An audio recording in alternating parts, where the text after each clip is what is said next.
Oi, pessoal, tudo bem? Voltando aqui com o tópico 4, lembrando só que a gente deu uma invertida na nossa programação e agora a gente vai falar sobre como escolher as variáveis para incluir no modelo. Essa é uma dúvida que muita gente tem quando me procura para poder ajudar na análise dos dados e eu vou tentar ajudar vocês a como escolher as melhores variáveis para vocês incluírem no modelo.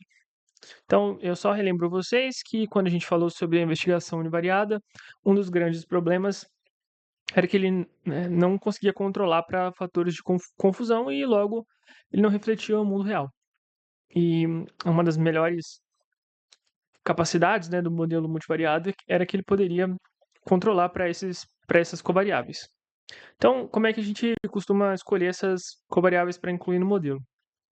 Normalmente se faz um gráfico chamado de Directed Acyclic Graphs, e que ele explicita as hipóteses sobre relações causais entre as variáveis e torna transparente e estrutural a causa assumida antes da análise, que ajuda a decidir o que ajustar, o que não ajustar e qual viés pode ocorrer.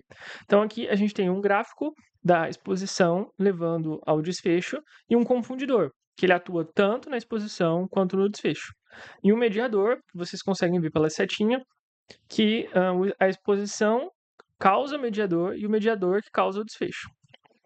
Então, aqui, exemplificando para ficar um pouco mais claro. Imagina que eu estou querendo avaliar o efeito do cigarro no infarto. Então, o cigarro é a minha exposição, o infarto é o meu desfecho.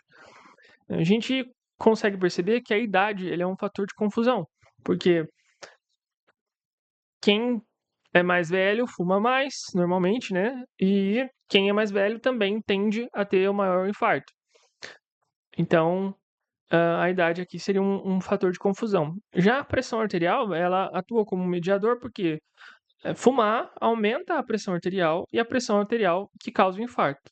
Então, se eu fizesse um modelinho aqui, eu teria que incluir o infarto como desfecho, sendo predito pela quantidade de cigarro ou frequência de fumar o cigarro, mais a idade, mas eu não conseguiria colocar a pressão arterial, porque a pressão arterial ela é um mediador.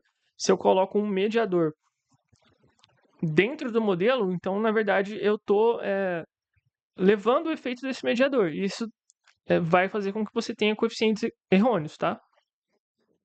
Então, aqui para a gente exemplificar outro exemplo de confundidor. Então, a gente tem o chumbo, avaliando, por exemplo, a influência do chumbo em doenças hematológicas. Só que a gente sabe que algumas raças costumam ter capacidade de metabolização de xenobióticos de maneira diferente. Então, por exemplo, vamos supor que a raça negra costuma, aqui é só uma suposição, tá? Costuma metabolizar o chumbo e seus, seus derivados de maneira diferente. E a gente sabe também que a população negra é uma população mais predisposta a ter, por exemplo, a doença falciforme. Então, se a gente estiver avaliando uma doença hematológica, a gente tem que levar em consideração, por exemplo, a raça nessa situação. Então, outro exemplo é o mercúrio e tendo na avaliação do déficit cognitivo e tendo como confundidor a idade. Então a gente sabe que as pessoas com idades diferentes podem metabolizar o mercúrio, o metilmercúrio de maneiras diferentes, e também que as pessoas com idades diferentes têm diferenças na cognição. Então aqui a idade estaria atuando como um confundidor para a influência do mercúrio no déficit cognitivo. Nem sempre essas relações vão ficar muito claras, tá? A gente precisa sempre consultar um profissional e eu vou dar um exemplo aqui da influência do mercúrio na concentração de TSH. Então, por exemplo, a gente sabe que, novamente, a idade pode influenciar tanto a metabolização do mercúrio como a metabolização e influência do TSH, né, que é um hormônio do eixo tireoidiano.